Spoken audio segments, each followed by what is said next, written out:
Today we are going to read One Plastic Bag, Isatou Ceesay and the Recycling Women of the Gambia, written by Miranda Paul, illustrations by Elizabeth Zanon.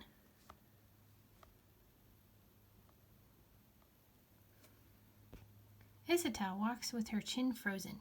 Fat raindrops pelt her bare arms. Her skin hides in the shadows of the palm leaf basket, and her neck stings with every step. Warm scents of burning wood and bubbling peanut stew drift past. Her village is close now. She lifts her nose to catch the smell. The basket tips. 1 fruit tumbles, then 2, then 10. The basket breaks. Isatou kicks the dirt. Something silky dances past her eyes, softening her anger. It moves like a flag, flapping in the wind, and settles under a tamarind tree.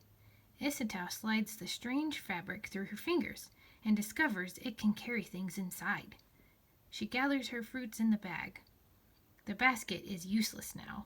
She drops it, knowing it will crumble and mix back in with the dirt. 4 goats greet Isatou as Grandmother Mumbe emerges from her kitchen hut. Hurry in before the rain soaks your beautiful Mumba. Isatou scurries in, and Grandmother serves spicy rice and fish. Rain drums on the creaking aluminum roof. I broke your basket, Isatou confesses, but I found this. Plastic, Grandmother frowns. There's more in the city. Day after day, Isatou watches neighbors tote their things in bright blue or black plastic bags. Children slurp water and wanjo from tiny holes poked in clear bags. Market trays fill with minties wrapped in rainbows of plastic. The colors are beautiful, she thinks. She swings her bag high. The handle breaks. 1 paper escapes, then 2, then 10. Isatou shakes sand off her papers. Another plastic bag floats by, and she tucks her things inside. The torn bag is useless now. She drops it to the dirt, as everyone does. There's nowhere else to put it. Day after day, the bag she dropped is still there. 1 plastic bag becomes 2, then 10, then 100. Plastic isn't beautiful anymore, she thinks. Her feet step down a cleaner path, and the thoughts float away.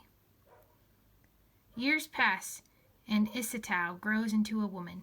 She barely notices the ugliness growing around her, until the ugliness finds its way to her.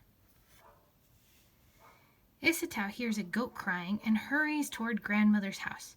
Why is it tied up? Where are the other goats? Inside, the butcher is speaking in a low voice. Many goats have been eating these, he says.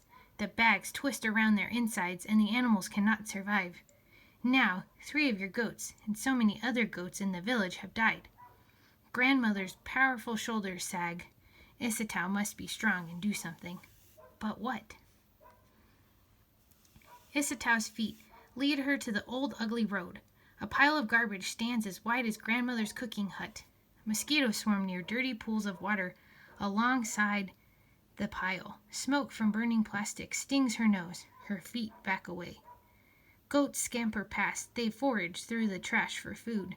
Her feet stop. She knows too much to ignore it now. Holding her breath, she plucks 1 plastic bag from the pile. Then 2, then 10, then 100. What can we do? Isatou asks her friends. Let's wash them, they say, pulling out soap. Maram grabs a bucket and Incha fetches water from the well. Peggy finds clothespins and they clip the washed bags on the line. As the bags dry, Isatou watches her sister crochet. Can you teach me? Wah, yes. Her sister shows Isatou the stitches, then hands her a metal tool. Isatou's fingers busy themselves. In, out, around.